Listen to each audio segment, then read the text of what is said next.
गरीब साध साध सब नेक हैं, आप अपनी ठोरे। जो सतलोक ले जावेंगे वो साधु कोई और।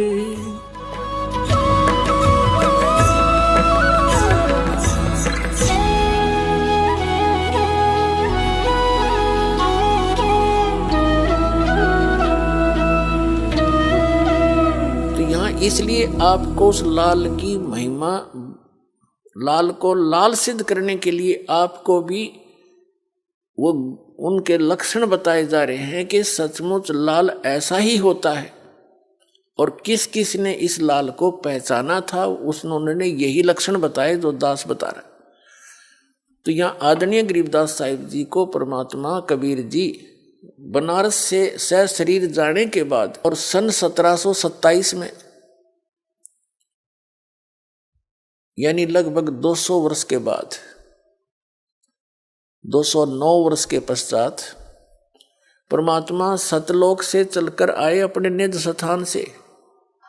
जैसा कि भगवान लीला किया ही करता है, जिसका वेदों में आपको बहुत बार प्रमाण दिखाया है। वेद कहते हैं कि परमात्मा ऊपर तीसरे धूलोक के तीसरे पृष्ठ पर रहता है, ऊपर सतलोक में, तेजो में श्री धूलोक माने तेजो में लोक के तीसरे पोर्शन में टॉप मोस्ट प्लेस पर रहता है, शिखर पे।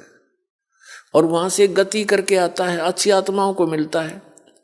और वो परमात्मा किस उद्देश्य से आते हैं? अच्छी आत्माओं को मिलते हैं जो दृढ़ भक्त होते हैं, उनको तत्व ज्ञान का उपदेश करते हैं, अपने से परिचित कराते हैं और एक कवि की तरह आचरण करते हैं वो उस समय जब वो आते हैं।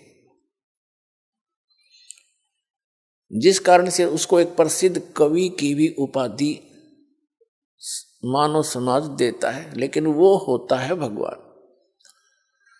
इसी अपनी लीला के कारण, अपने गुणों के कारण परमात्मा कबीर जी सतलोक से चलकर आए थे। गरीबदास महाराज जी गांव छुड़ाने जिला झज्जर वाले 10 वर्ष के बालक थे। अपने ही खेतों में गौवें चरा रहे थे, अपने ही सैकड़ों की संख्या में गौवें थी। किसान जाट के घर जन्म था आदरणीय गरीबदास साहिब जी का। जमीन बहुत थी उनके, लगभग 1400 एकड़ जमीन थी। और उसमें वर्षा होगी तो कनक हो जाती थी, नहीं तो चरागाह ही ज्यादा रखते थे, पशुपालन का काम करते थे। गौवें सैकड़ों की संख्या में थी।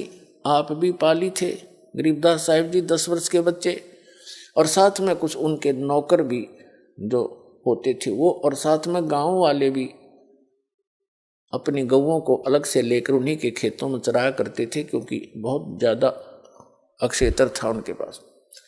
तो सभी वहाँ गौवें चरा रहे थे। सतलोक से परमात्मा चलकर आए, आदरणीय गरीबदास साहिब जी से मिले। 10 वर्ष के बालक को तत्व ज्ञान समझाया।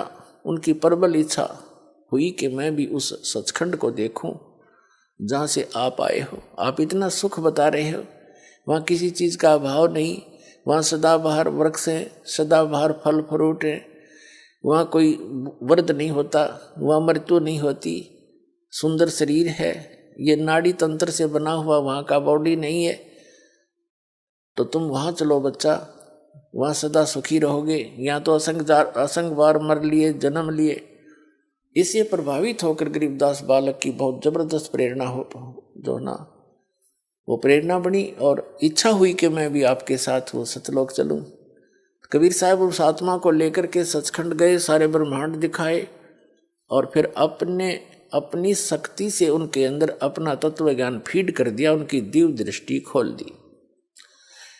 उधर से 10 वर्ष के बालक को मृत जानकर चिता के ऊपर रख दिया था गरीबदास साहिब जी के शव को, बॉडी को अग्नि लगाने ही वाले थे।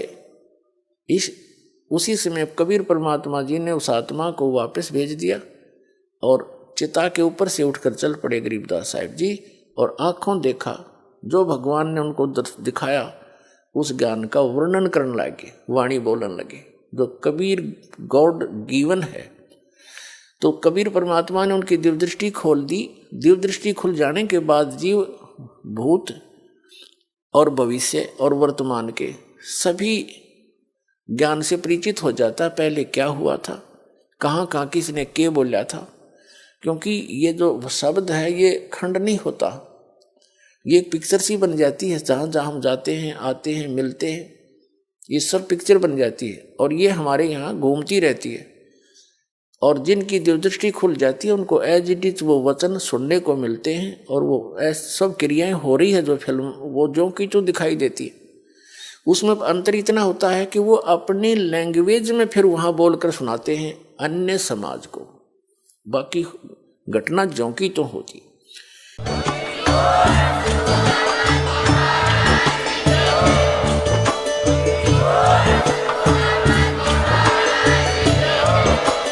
आप सुन रहे थे जगत गुरु तत्वदर्शी संत रामपाल जी महाराज जी के मंगल प्रवचन। अधिक जानकारी के लिए विजिट कीजिए हमारी वेबसाइट www.jagatgururampalji.org। संत रामपाल जी महाराज जी के शुभ आशीर्वाद से पूरे विश्व भर में 500 से भी ज्यादा नाम दीक्षा केंद्र हैं, जिन पर संत रामपाल जी महाराज जी द्वारा ऑनलाइन निशुल्क नाम दीक्षा दी जा रही है। अपने नजदीकी नाम दीक्षा केंद्र का पता करने के लिए संपर्क करें 8222880541।